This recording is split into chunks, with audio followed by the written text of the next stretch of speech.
Hello and welcome, my friends. Welcome to Saturday. Welcome to July. And welcome to the full buck moon energy. Lots of new beginnings on this July 1st weekend. Not to mention, of course, it's being July 1st. For all my Canadian friends, happy Canada Day. Have a fantastic, celebration. And don't forget to go to Timmy's and have one for me too. So today we are going to be exploring the full buck moon. And this full buck moon, it actually is coming in as a supermoon, which gives it the optical illusion that it is bigger and brighter.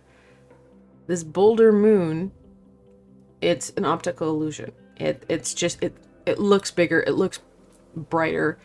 The moon has not changed in any way. It's just how it's orbiting around the Earth. But this bigger, brighter, bolder supermoon, it gives us bolder energies. It's fantastic. And what's more, we have the full buck moon, which of course got its name because this is when we start to see those bucks come into their own. They start to get those little fuzzy nubules that will turn into an amazing antler array of wonder and glory. So we have this amazing full moon, or this amazing buck energy coming in of those new emerging aspects. This full moon is rising in Capricorn, and Capricorn being that cardinal energy that brings about winter solstice. So these energies of emerging and shifting, they're going to be so helpful for us. And I can't wait to see how this is going to support us in our growth, support us in our get up and go. And that's what we're going to look at today. Now, the decks I have, this is the Guardians of the Night Tarot. It is fantastic. It is very large. It's actually a standard size oracle deck, which for me, I struggle with small hands. And then I have this is the Animal Druid Oracle. It's a very large deck. I love, love, love the imagery. It's so amazing. It's just so hard to shuffle with small hands, so I don't use it very often. That's why you don't see it, very much, because I do struggle to shuffle it. So let's get into this. Let's get into what you guys can expect from the full buck moon. This amazing, beautiful supermoon.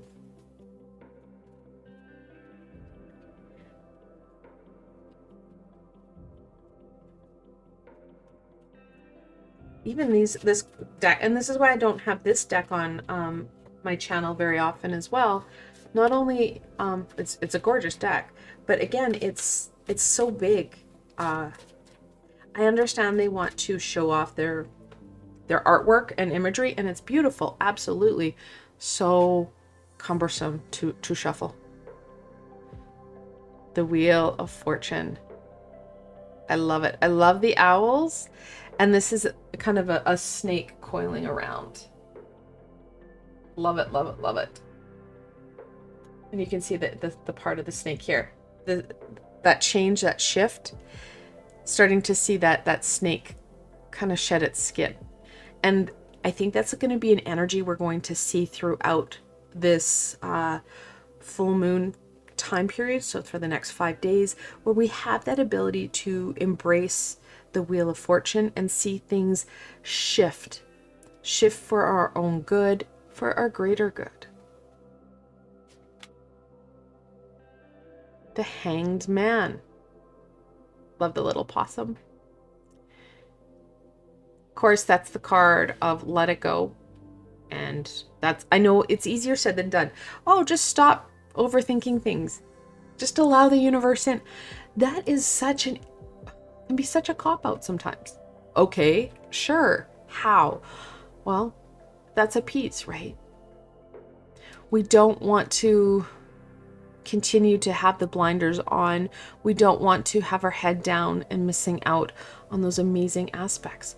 Because when we have our head down, when we've got those blinders on, that's when we stop working with the wheel and we start working against it. the Five of Wands reversed. We've got our naughty little beaver friend up there. And I think this is the piece. The full buck moon wants to support you in working with that wheel, working with that transformation, getting our head unstuck, getting out of our head, because our head is giving us a lot of grief, lots of conflict, lots of negative self-chatter, talking us out of really amazing opportunities and really minimizing our own selves. We don't have the ability to take that breath, to release some of that toxicity that we have within ourselves about ourselves. We're too caught up in those expectations, those demands, meeting requirements. And guys, we're the ones who are putting a lot of the pressure on self. We're really struggling to meet those requirements that we put on ourselves. We put the bar stupid high in a subconscious on purpose situation so that we stay stuck. That's our lower vibrational self coming in and going, yeah, I'm taking control. You are not doing anything. We're going to stay stuck. We're going to slow that progression down. We're going to beat you into the ground. So there isn't that joy. There isn't that, well, relief. It just feels like a situation. So the Hanged Man, the story behind this amazing major arcana is that you have usually a man, in this case a possum, hanging from the tree of life. And you see him being hung by one foot. He's got the other foot crossed in behind him. And his hands are tied behind his back. And he has this kind of halo effect going on. And it talks about him letting go and allowing the universe to support you. So, two pieces that I'm getting from this. One, the full buck moon is going to be an amazing time to work on some manifestation skills, because we are looking at allowing the universe to take a little bit of a lead in this. And two, you're at a crossroads. The full buck moon is really highlighting the fact, hey guys, guess what? It's time to shift and make some, well, small alters to your chorus so that we can shed some of this stuff, some of this gunk.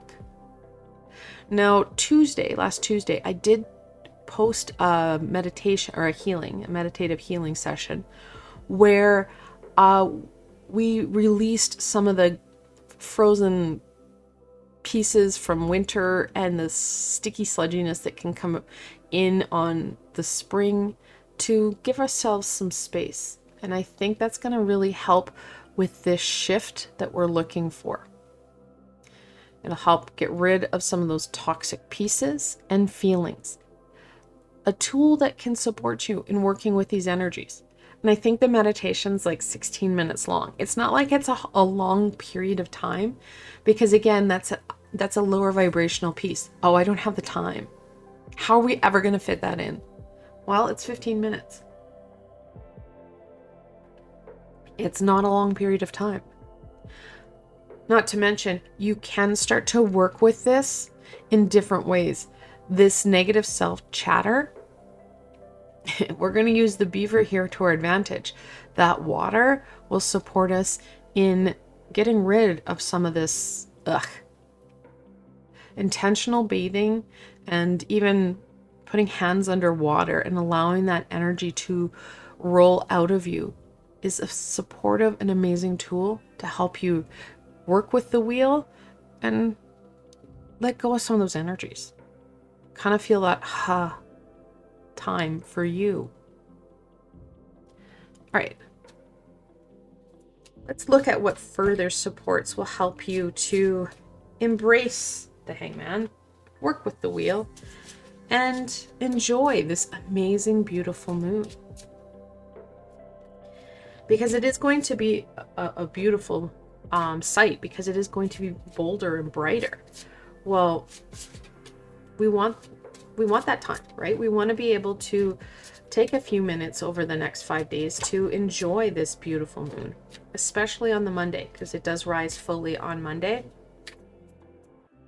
So we're not only going to have it, like I said earlier, for Canada Day, but for my American friends who are celebrating Independence Day on Tuesday.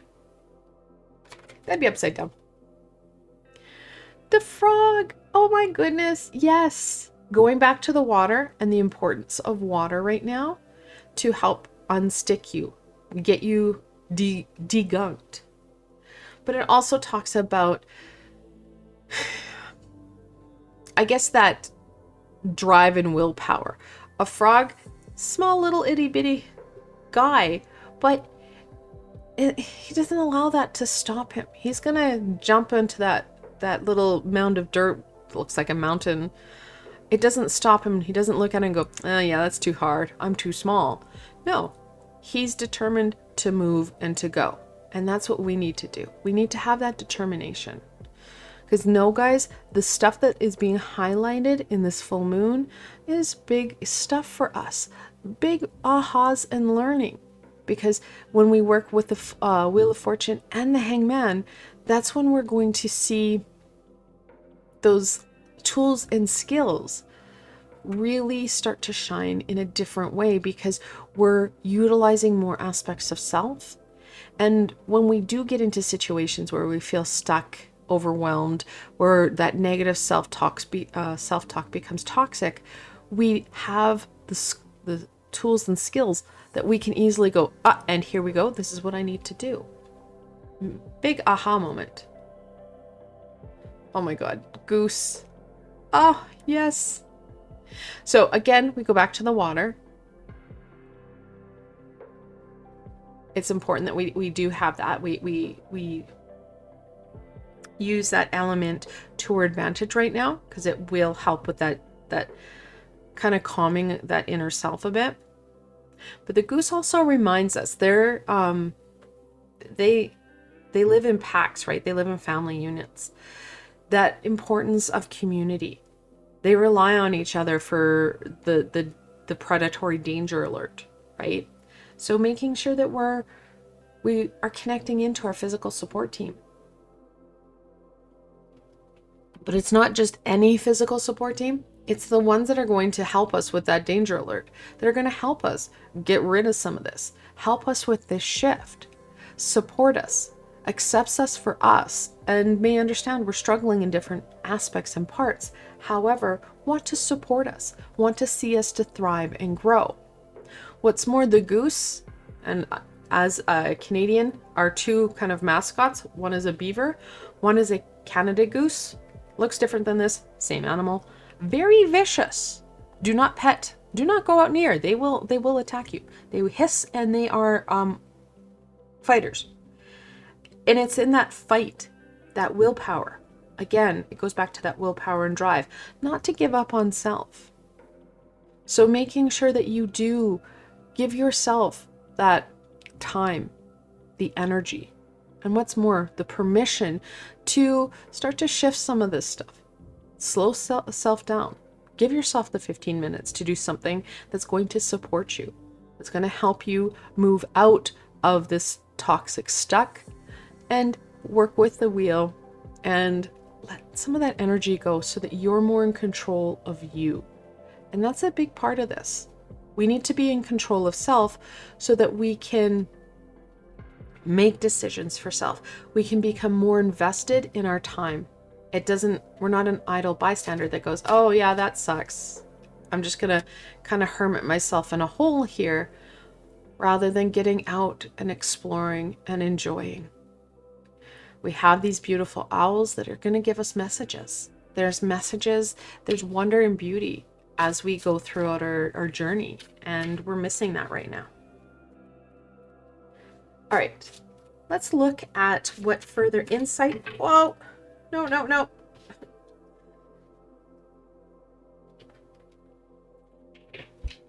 There we go. Got it. And guidance we can share with my friends. So that's how, obviously, that's the Ace of Pentacles. And it's an important card because it jumped And anytime you have a jumper, it's really hard to tell if it's meant to be up or down. So when you're reading it, you have to kind of use some of that intuitional energy to say, okay, it feels like it's stuck, or it feels like it's part of growth. For you guys, it's more about those, like I said, there's a lot of opportunities and wonders that we're missing. Well, the Ace of Pentacles, again, we have those owls. I just said there's a lot of amazing things that are right at our doorstep. We need to get ourselves more focused, less harsh, bring down that wildfire of destruction and chaos, and bring in some amazing stability and growth. We are, like I said, having this moonrise in Cancer, so that stability, that groundedness, so important. Not to mention the amazing growth that you have the ability to, well, grab hold of, right? Those opportunities that are there, and we can't see them because we're so stuck in here. I said earlier with the Hangman that one of the pieces that I had suggested is manifestation. This is a fantastic time to look at manifesting some of those new pieces that we want and that we need. Now, the trick with manifestation, guys, it's not as hard as we think. It's about putting it out there and then being open to what comes forward.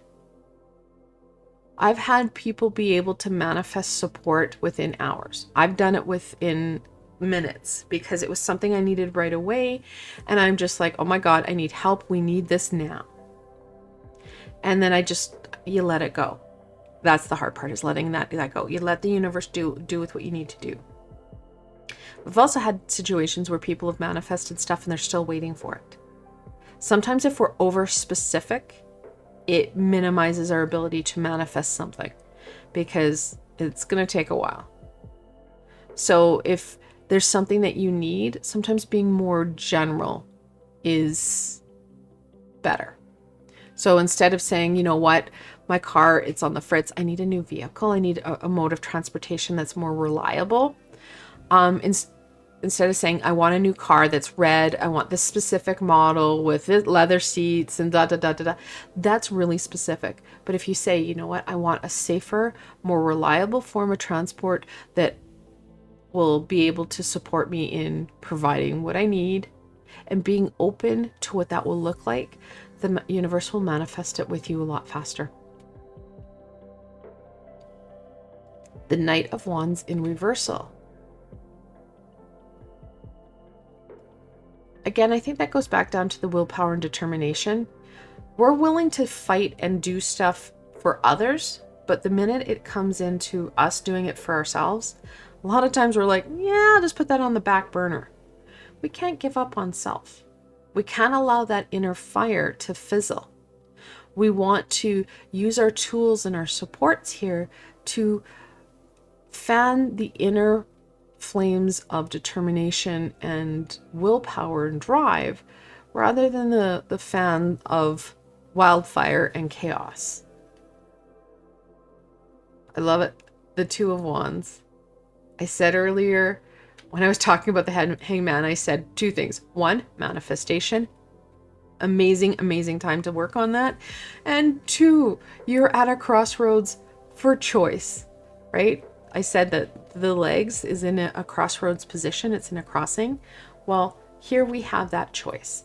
Very much talking about, again, not giving up on self, making some decisions that are for your greater good, that are that are full of passion and desire, that help you move forward, that really do build you up rather than break you down.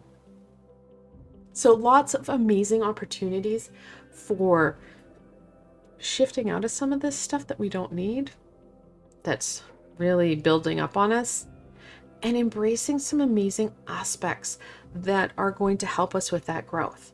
Help us start that foundation and get it going right. This is going to be an amazing time, my friends. Now, I really want to thank you guys for joining me this Saturday for this reading to explore the full buck moon. I hope this helps you to understand what you can expect. And this is an expectation. This is not a given. We have to do some of the work. It's not going to land on our laps in a nice bow. Goes back to being open to how things are being shared with us or approach us in its form. It never comes with a red bow. We have to do some work, and that's very evident here. We've got the knight, we've got the goose and the frog. It's up to us to actually work with the wheel, and that means we have to do some of this work too. Now, if you did enjoy this session, please don't forget to give it a thumbs up, as it does help people find me on the sea of YouTube. However, more importantly for you, don't forget to subscribe and hit that little red bell. There is so much more coming forward, and you don't want to miss any of it. And if you're looking for an added layer of support, I do have a Ko-fi and Patreon page. I've provided links below, so why not go check it out? Again, I hope that you enjoyed this time in exploring the full buck moon, and that you feel more empowered to embrace that change and shift and let go a little so that the universe can support us with our growth, with that prosperity. Until tomorrow, my friends.